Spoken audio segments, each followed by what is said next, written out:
Ons eerste gas is in die ateljee. Vanoggend gesels ons met Sydney May. A big welcome. Morning. More. Yeah, I hope that it was a surprising intro. Everyone else was going, who's Sydney May? But this is Mr. Moe Shaik, and that was his name at one stage, getting out of the country as Sydney May. Thank you for making time to come and chat with us. I went through your book, not went through it, I read every word, get to sign it for me. Fascinating read. You from a famous family. I'm quite curious what our viewers are going to say and send us some messages. But let's start at the beginning. I never knew you were an optometrist.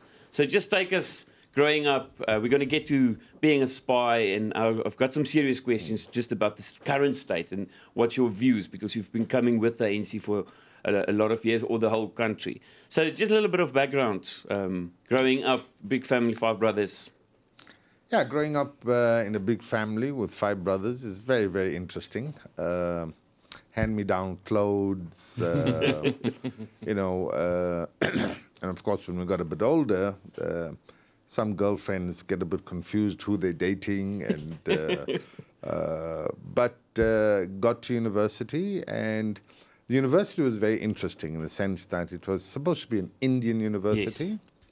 And I had, as you'll discover in the book, kind of mixed race, Malay classification. Yes. Now, yeah. You know, I mean, I love Afrikaner bureaucracy. Because Afrikaner bureaucracy needs categories. Yeah. You have to be in categories. So a blended skin didn't clearly fit the categories. Yes. So we were then thrown into the Malay category. I was in particular. Which meant I couldn't go to University of Durban-Westhill, which is an Indian university. Yeah, you couldn't go to the Indian, unless you had a permit, right? So the first degree I did was a degree in computer science, because computer science is not offered at the University of Western Cape, which is supposed to be the University for Coloureds and Malays. And then my second degree, because I wanted to be a doctor. Most Indian parents want to send their kids to become doctors. Yes. And when I completed my BSc, they just opened the Department of Optometry at UDW, and I thought it was very interesting if I could join that, and I was accepted. So there was a very small group of students who was accepted for optometry, and I was one of the first of them. And it's I've met Devi from Carte Blanche, that's gone, and she said the same thing at a conference. As he said in a talk, that with Indian people, it's like, if you don't become a doctor, everyone must be a doctor. You know, it's like a family thing. It's a traditional thing. Yeah. So, but also losing your mother, but you got another mother. Yes, it's quite interesting. That really you loved, like, as your own mother. Yeah, I put it a bit differently. One woman gave birth to me, and she was my maternal mother, and the other woman raised me up and grew all of us up, and she was my real mother. And then the book immediately, I mean, the book starts, and I don't want to talk too much about the book and some of the stuff in the book, because I want people to read this book, because it's the only reason we're going to understand each other. And I can tell you now, normally, people will go immediately and say, Moe Shaik, Shabir Shaik, why are we talking to these people? We don't care. Because we're in a phase like that. Everyone's kind of hurtful. People don't like each other, and we're going to get through that. But you immediately go into how the spy world opened up for you, from being just an optometrist. And it's so interesting, like people like Pravin Gordon, we just know him as the finance guy, but we don't realize what you guys did, and we were in war. So just a quick summarize, how did it happen for you to become a spy? Well, you know, when I was in detention, there was this guy giving me, showing me kindness on the one hand, but in the interrogation process itself, you get confronted by questions and things that you only know about, that you communicated to your organization, etc. And I want to dismiss a myth. The security branch of the South African police under apartheid were a very, very efficient and effective machinery. They managed to infiltrate the ANC. They managed to get to know what was happening. And when you are confronted with that information, which you think was also secret. So in detention, two things that really turned my mind. One was the kindness of this security branch officer. But the second, I also developed a fascination about how much information the security branch knew about the ANC.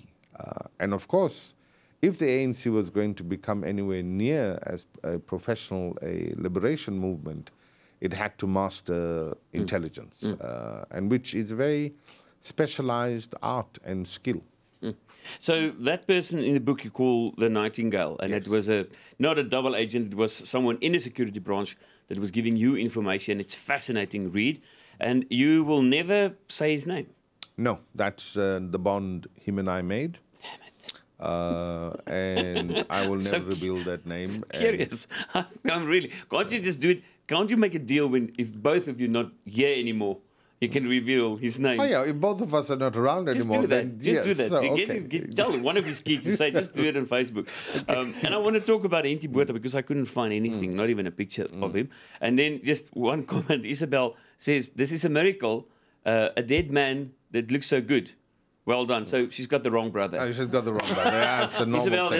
this is not Shabir Shaik. Shabir Shaik. This is Moe Moe Shaik. Dat is 6 van ons.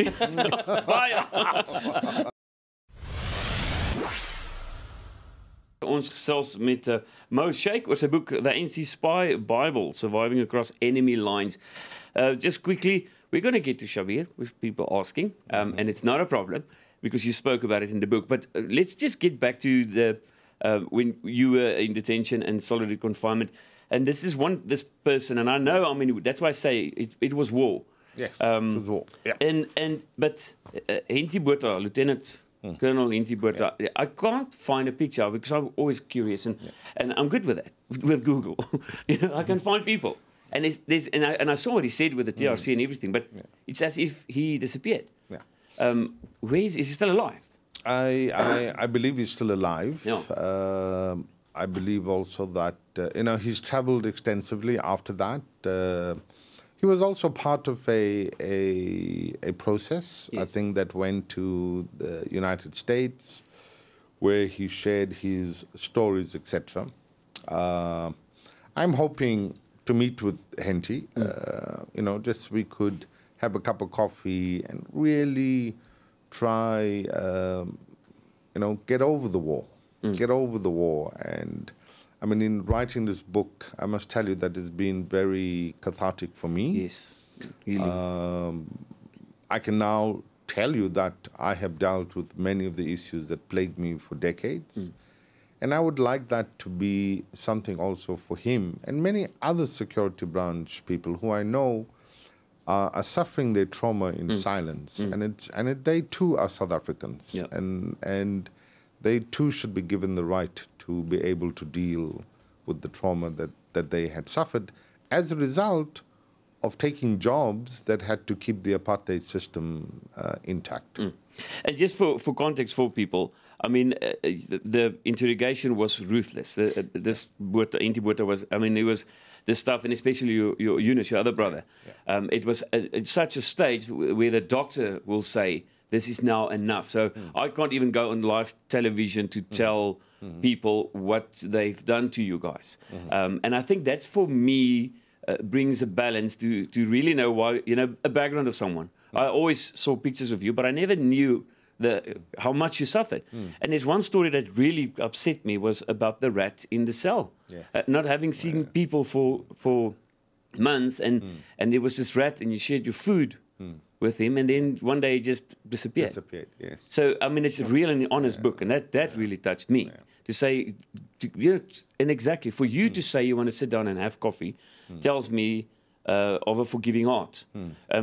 Is it difficult to look back now to think we suffered, and I think a lot of people get mad, if you look at the EFF, how they hate Pravin Gordhan, to think, but we suffered so much after 27 years for you young people just to come and hate us now, just because I'm Indian. Is it a difficult thing for you with the state we're in now? I'm really concerned about the state of our country. There was a very magical moment in South Africa. not only because of the magic of Mandela, but when it was, when de Klerk put the referendum to white South Africa, and it was really white South Africa at that time, Yes. Yeah. whether they want to participate in negotiations or not, we must never forget that 75% of white South Africans made that decision to negotiate the future of this country. Now, I don't think we should give up on that wonderful spirit, and we should keep that spirit alive. However, if we are to keep that spirit alive, it is better that we understand each other. We understand each other about the things we have gone through as individual population groups, and how we can now better understand each other's cultures, because all of that is the tapestry of this wonderful nation called South Africa.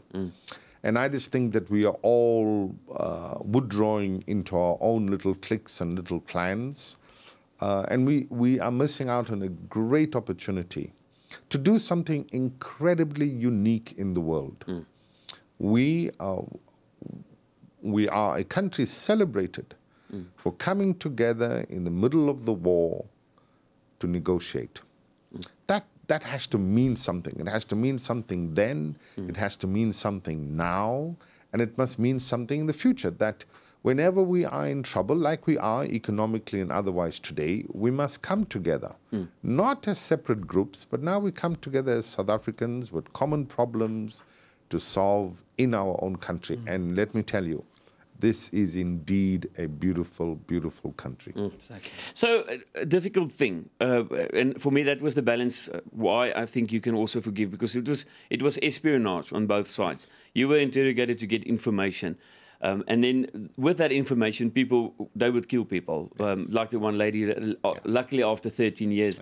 With the TRC, they could tell their family where they buried her, and a lot of people, but a lot of people were just gone, like in the rivers. And but like from your intelligence as well, do you think people got killed as well? And I think the counterintelligence. The ANC had a few commissions into what happened in its detention centers, and yes, I think terrible things happen in war, and yes in the ANC detention cells, I don't think they were the bastion of human rights. I think human rights were violated. And the ANC acknowledges that and had these many commissions that, yes, human rights were violated. And as a result of the first violations, or the early violations, the ANC Intelligence Department was restructured. But here is the thing that I feel proud about and sad about. If South Africans would read the Constitution, there's a particular section about security.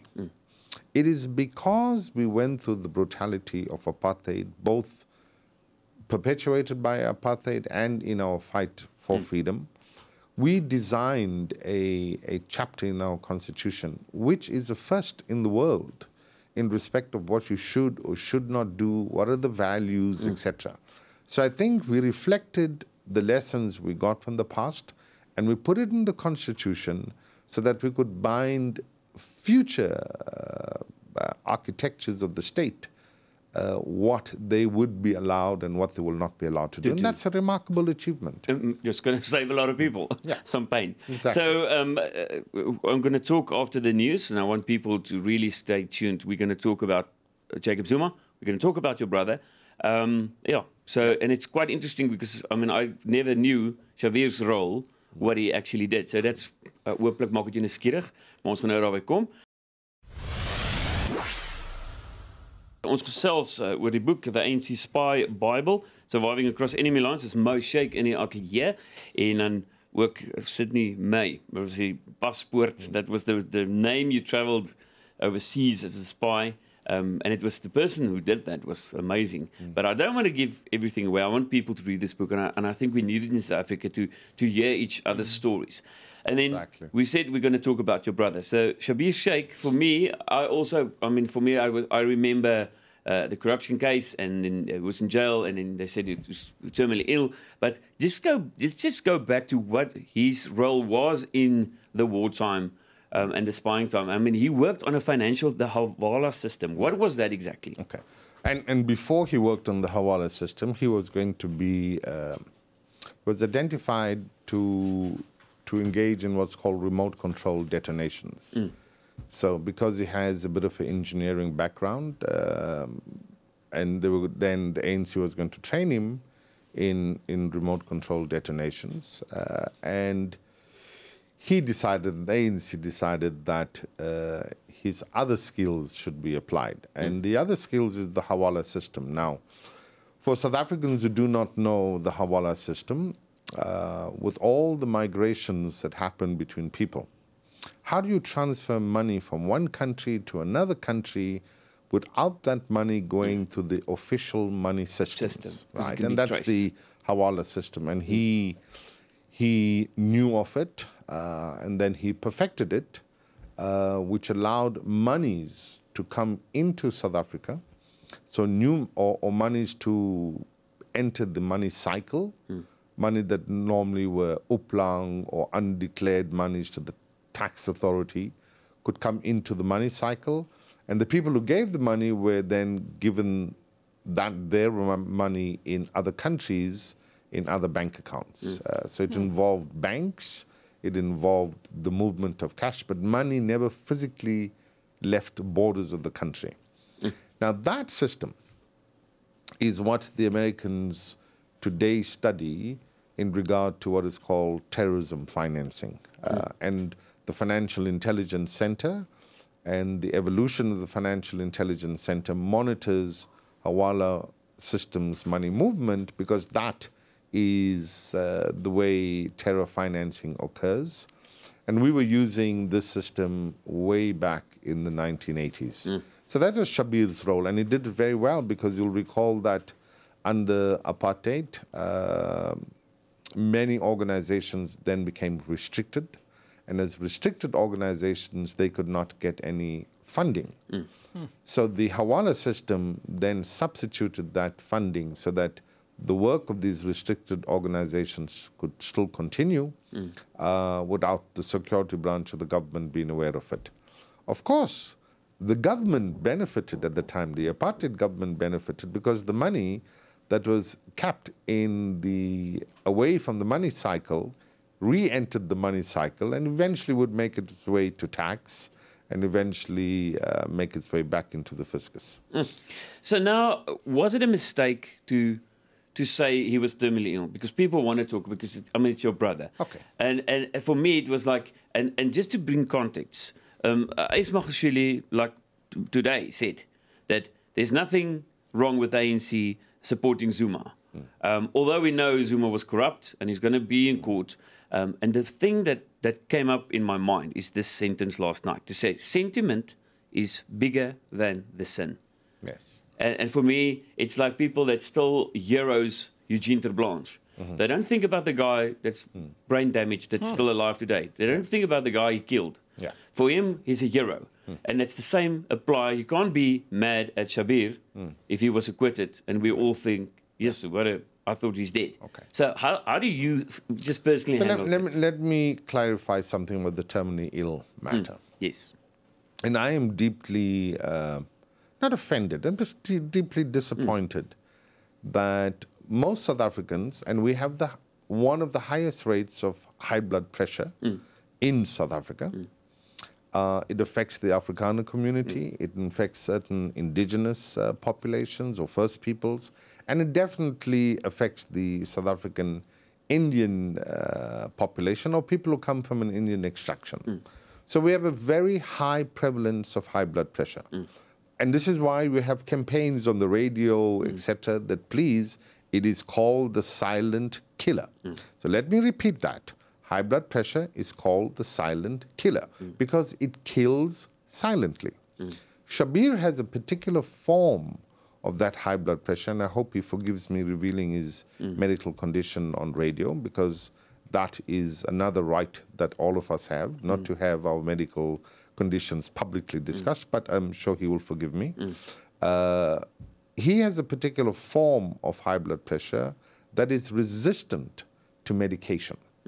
So this means, and again, many South Africans and many Afrikaner South Africans will know what I'm talking about. You take your medication, your high blood pressure comes down, it stabilizes, and then it seems that the brain adapts to that medication and the high blood pressure comes back up. In Shabir's case, there has been significant dysfunction of certain organs. Certain organs were now starting to get affected when he was in prison. And of course, the prison conditions exacerbated the high blood pressure. The cost of his treatment in the prison was becoming far higher than what the prison's budget could handle. So a parole board or the medical board met, discussed his case, brought in specialists, met, discussed his case, did certain examinations, and they came to the view that the better way to manage this high blood pressure in his case was if he was then treated at home. And that is the basis of medical parole. And the condition, and what they did say, is that on the basis of being terminally ill, if he continued in prison, it would have been the case.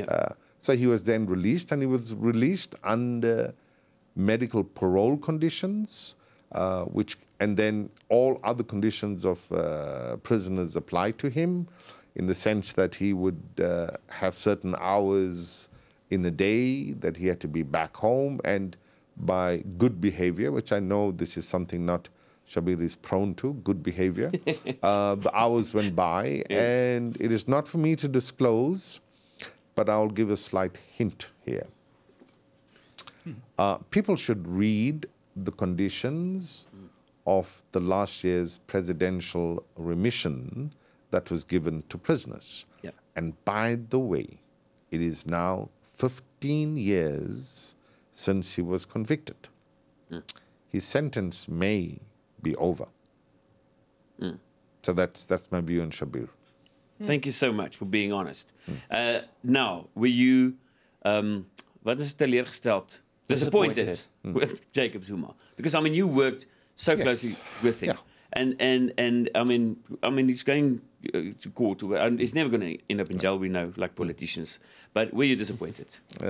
Because he was really, he was I mean, a super spy. I was disappointed in his presidency, in the time in which he was the head of intelligence service. You're absolutely correct. He was a super spy, and he managed the ANC's intelligence system together with others in a very professional manner. It is for that reason. It's for that reason. If you read Neil Barnard's books on the negotiation process, it is for that reason that the NIS sought, when they sought to negotiate, they wanted Jacob Zuma on the other side of the table. So that, because they came to the conclusion that he was a very reasonable man. Secondly, the ANC came to the same conclusion, that of all the people, the first person to enter the country from the ANC side was Jacob Zuma. So I think there was something in Jacob Zuma in that period which South Africa benefited from today, and that is the negotiation process. However, he made a fundamental mistake, in my view, that when he became president of the Republic of South Africa, he should have put distance in his mind about his capabilities in intelligence. And he should have left that to the professionals. And he should have sought professional advice, and he didn't. And because he didn't, and because he was the spy chief, you could see that the confusion. He ran the presidency like you're running an intelligence service. Full of intrigue. Yeah, that's the thing, and he got his own gospel. I have to stop you out of time, but the launch is on my birthday, 5th of March, in Hyde Park. Want to just, still motivate people to get the book, read it, and the same, like you read Neil Barnard's book, go read Moe Shaik's book. Let's read each other's stories. Thank you so much. I could talk the whole morning with you, but thanks for the trouble. Thank you. Wonderful team.